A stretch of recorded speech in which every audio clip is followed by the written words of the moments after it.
To some troubling signs for the U.S. economy as businesses and consumers grapple with the impact of President Trump's tariffs.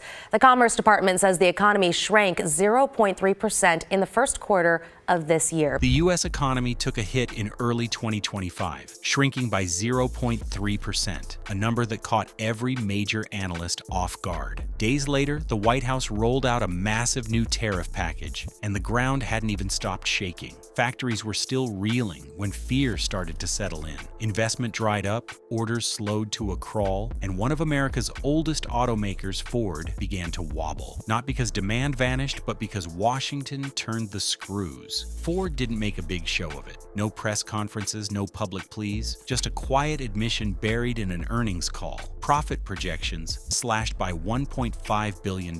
Financial guidance suspended indefinitely. This wasn't a rough quarter. It was the start of something bigger, something broken, and it left a question hanging over every factory floor and corporate office in the country. Can a policy meant to save American manufacturing end up gutting it from the inside? It all started with a single line, tucked away in Ford's earnings report, so understated it was almost easy to miss. "We are suspending our guidance." 5 words that sent a chill through Wall Street and a warning to Main Street. For investors, it was a signal to brace for trouble. For workers, it was a shadow over their next paycheck.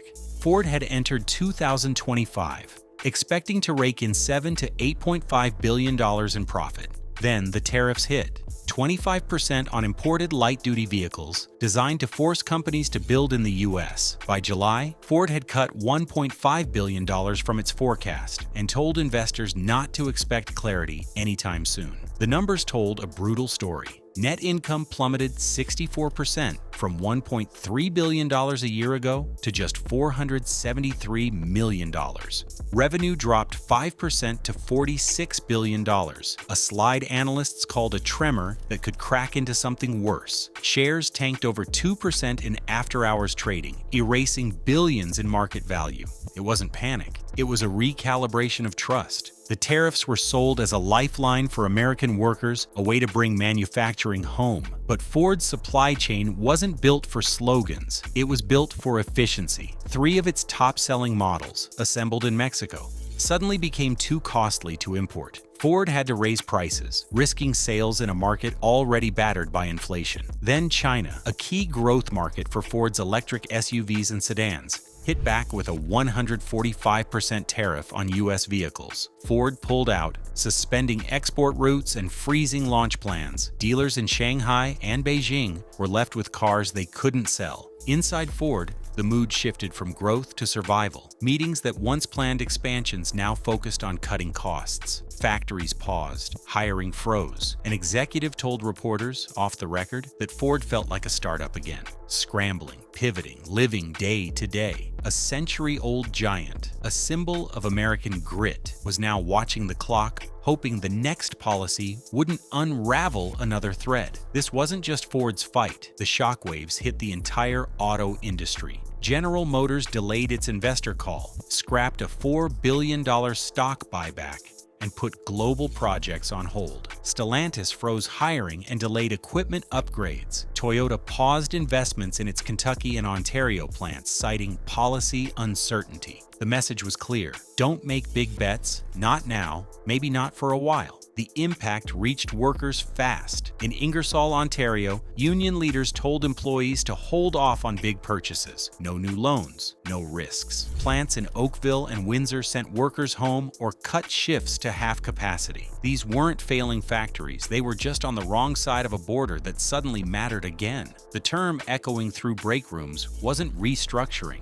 It was survival. The United Auto Workers in the U.S. stood firm, calling the tariffs a long overdue fix for decades of job losses. They pointed to towns like Lordstown, Ohio, where factories closed and never reopened. But in Canada, labor leaders were furious. The same policies giving U.S. workers hope were threatening Canadian livelihoods. A tense meeting between U.S. and Canadian union reps ended with a walkout after one side called the layoffs necessary losses. That phrase spread like wildfire, fueling anger on radio shows and online forums. For a worker in Windsor, it didn't matter if this was a macro adjustment. She was canceling her kids' summer camp because overtime vanished.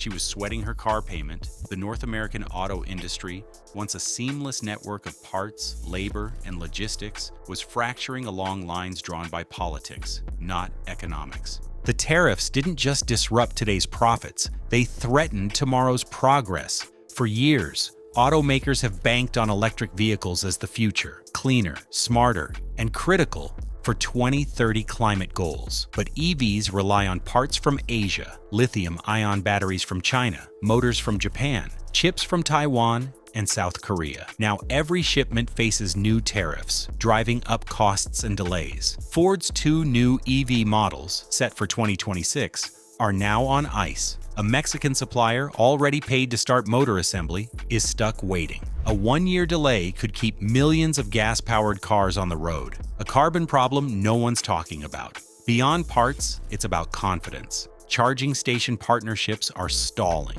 Utility companies are hesitating on grid upgrades. Battery plant investments in Ontario, Michigan, and Tennessee are slowing because no one knows what an EV will cost in 6 months. Investors are starting to whisper EVs are becoming a luxury again, not because of innovation, but because of risk. The math is sobering. If tariffs push battery and chip prices up, a $32,000 EV could jump to $42,000, pricing out middle-class buyers. Tax credits don't help if you can't afford the sticker price, and subsidies mean little when fewer models qualify. The result? A two-tiered market where only the wealthy go green and everyone else stays tethered to gas. It's a bitter irony. A policy meant to protect American workers is making it harder for families to buy American innovation. The U.S. risks falling behind in the global race to decarbonize, not for lack of talent, but for lack of stability. A Ford engineer put it bluntly, "We've got the tools, the demand, the ideas.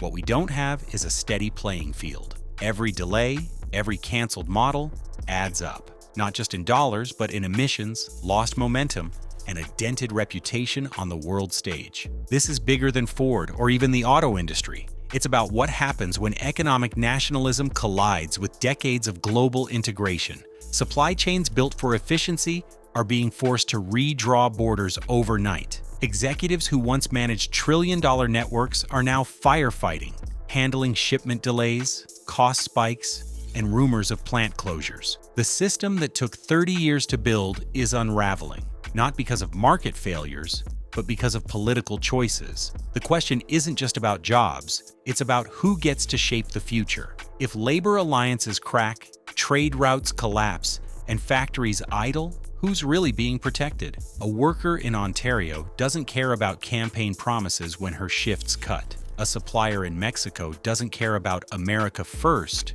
when contracts vanish. There's a path forward, but it's not easy. Rebuilding resilient supply chains means years of coordination between governments, companies, and communities. It means reinvesting in infrastructure, rethinking old assumptions, and restoring trust across borders that feel more closed than ever. The auto industry could lead the way, building cleaner, smarter production networks that balance jobs and innovation. But that takes stability, not shockwaves. Ford's not bankrupt, but it's bruised. Its Q1 revenue fell 5% to $46 billion.